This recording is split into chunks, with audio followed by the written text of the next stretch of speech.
नमस्कार छात्रों, स्वागत है आज की इस क्लास में। आज हम लोग पढ़ने वाले हैं कक्षा 10वीं गणित अध्याय 1, जिसका नाम है वास्तविक संख्याएं। उसका प्रश्नावली हम लोग पढ़ने वाले हैं 1.2, जिसका पहला क्वेश्चन है कि सिद्ध कीजिए कि रूट 5 एक अपरिमेय संख्या है। तो सबसे पहले आपको परिमेय संख्या के बारे में जानना होगा। कोई भी संख्या परिमेय कब होगा? जब हम लोग उसको p/q के रूप में लिख सकते हैं, तब परिमेय हो सकता है। और दूसरी, q बराबर 0 नहीं हो, ठीक है। और p और q का जो HCF है वो आना चाहिए एक। एक मीन्स सह अभाज्य। सह अभाज्य सह अभाज्य क्या होता है? सह अभाज्य को समझना जरूरी है। यानी कोई ऐसा दो संख्या जो बटा में लिखे हम लोग, और उन दोनों को सिर्फ एक काटे, उसके अलावा कोई और संख्या नहीं काटे दोनों को। जैसे सपोज कीजिए कि 2/3 हमने लिया, तो 2/3 को सिर्फ एक ही काट सकता है, दोनों को आप, और कोई नहीं काट सकता है। और 2 से काटेंगे तो 2 कटेगा, 3 नहीं कटेगा। 3 से काटेंगे तो 3 कटेगा, 2 नहीं कटेगा। यानी एक ही एक ऐसा संख्या है जो सह अभाज्य होगा, ठीक है। यानी कि सह अभाज्य क्या होता है कि जो केवल एक से कटे, दो संख्या रहे बटा में और एक से कटे, वैसी संख्याओं को सहभाज्य संख्या कहते हैं।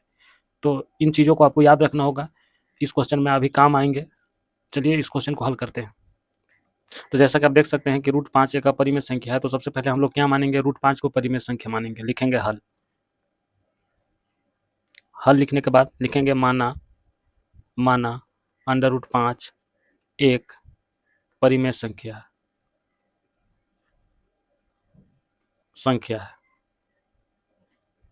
अब जब परिमेय संख्या है, तभी हमने आपको बताया कि परिमेय संख्या, जब कोई भी परिमेय संख्या रहता है तो उसको हम लोग क्या कर सकते हैं? p/q के रूप में लिख सकते हैं। यानी कि √5 को तो हम लोग क्या लिख सकते हैं? p/q के रूप में लिख सकते हैं, ठीक है। जहाँ आपको ये लिखना पड़ेगा क्वेश्चन में, जहाँ q बराबर 0 नहीं होना चाहिए, और सबसे इंपॉर्टेंट चीज़ कि p और q सह अभाज्य होना चाहिए, सह अभाज्य हो, है ना। इतना चीज़ आपको लिखना होगा। तो अब क्या करेंगे कि सबसे पहले आप क्या कीजिए कि ये जो संख्या है, ये अभी फिलहाल कुछ नहीं हो सकता, इसको क्रॉस मल्टीप्लाई कर दीजिए। चलिए क्रॉस मल्टीप्लाई करते हैं। तो p को अगर हम लोग 1 से गुना करेंगे तो हमारा p हो जाएगा, और इसको गुना करेंगे q को √5 से, तो हम लोग लिख सकते हैं √5q, ठीक है। अब क्या करेंगे कि ये दोनों को हम लोग वर्ग कर देंगे। तो लिखेंगे दोनों तरफ वर्ग करने पर। तो दोनों तरफ वर्ग करेंगे तो ये हो जाएगा p², और ये हो जाएगा हमारा जब वर्ग करेंगे, इस तरह से वर्ग करेंगे, इस तरह से, तो ये वर्ग से स्क्वायर रूट कैंसिल हो जाएगा, तो ये हो जाएगा हमारा 5q², ठीक है। तो आप देख सकते हैं इस तरह से हमारा आया। इसको हम लोग मान लेंगे समीकरण 1, आगे काम आएगा इससे।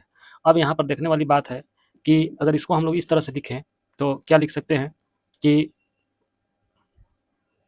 अगर q² बराबर लिख दें हम लोग, q² बराबर, तो ये क्या होगा कि जिसके साथ गुणांक में रहता है तो हम लोग बटा खींचते हैं, तो उसके साथ जो संख्या रहता है वो कहाँ जाता है? नीचे जाता है, और ये ऊपर चल जाएगा p²। अब यहाँ पे आप देख सकते हैं कि यहाँ p² को 5 विभाजित कर रहा है, तो हम लोग लिखेंगे कि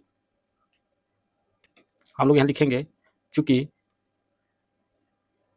p² को 5 विभाजित कर रहा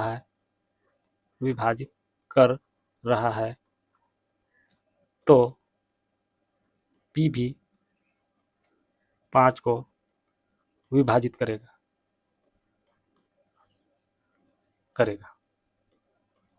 क्यों? क्योंकि अब सपोज कीजिए कि हम p की जगह पे मान के चलिए हम यहाँ पे रख दे रहे हैं 5। 5 का स्क्वायर अगर 5 को विभाजित करेगा तो इससे स्क्वायर हटा देंगे, तो क्या, अगर इससे ये स्क्वायर हटा देंगे तो 5 5 को विभाजित करेगा, काट देगा कि नहीं काटेगा? एकदम काट देगा। और इसको भी अगर स्क्वायर करेंगे तो 5 5 25 होगा, 5 5 से भी कट जाएगा।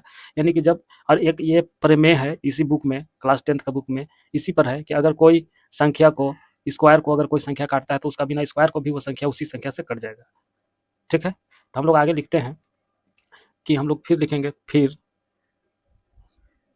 माना, अब मानेंगे क्या, अब समझना है कि, तो हम लोग लिखेंगे फिर माना p बराबर हम लोग मान लिए 5r, ठीक है। p बराबर हम 5r मान लिए। अब क्या करेंगे, इस p का मान को समीकरण 1 में बैठाएंगे। लिखेंगे p बराबर 5r को समीकरण 1 में रखने पर समीकरण 1 आप देख सकते हैं यहाँ पे लिखा हुआ है p² बराबर 5q²। हम लोग लिख देंगे p² बराबर 5q²।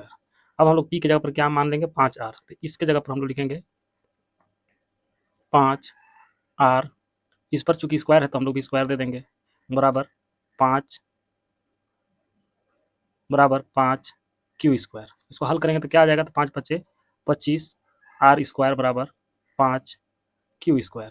अब इसको काट देंगे, 5 × 5 = 25। हमारे पास क्या आ गया, आप देख सकते हैं, हमारे पास आ गया 5r² बराबर q²। ठीक है, तो जैसा कि आप देख सकते हैं यहाँ हमारे पास क्या आया, 5r बराबर q²। तो हम लोग यहाँ पे लिखेंगे 5r² बराबर q²। अगर हम लोग यहाँ पे r² बराबर करते हैं तो क्या आ जाएगा, ये 5 चला जाएगा, चूंकि गुना में है तो इधर जाकर भागा में हो जाएगा, तो q²/5 हो जाएगा। तो इस तरह से इसको हम लोग समीकरण 2 मान लेंगे। ठीक है, समीकरण 2 मान लेंगे। क्या है कि q² अगर 5 को q² 5 से अगर भाग लग सकता है, यानी कि कट सकता है, लिखेंगे चूंकि q² 5 से विभाजित होगा तो हमारा q भी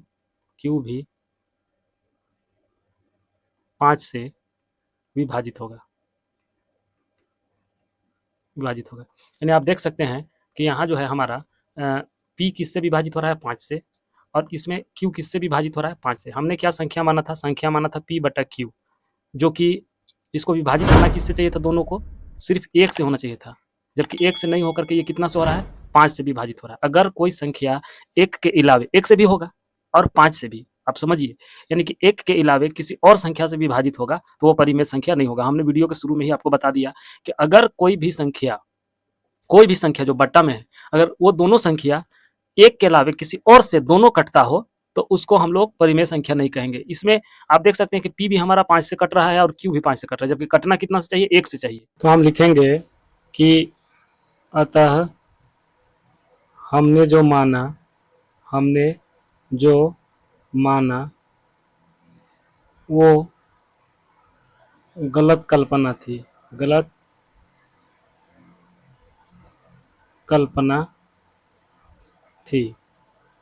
इसलिए हम लोग लिखेंगे √5 एक अपरिमेय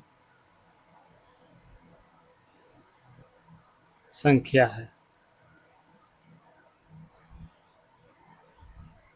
उम्मीद है कि आप समझ गए होंगे। अगर वीडियो पसंद आया होगा तो लाइक कर दे, चैनल को सब्सक्राइब कर दे और बेल आइकन को दबा दे, ताकि इसी तरह का नोटिफिकेशन वीडियो आपको मिले और आपको फ़ायदा पहुंचे। धन्यवाद।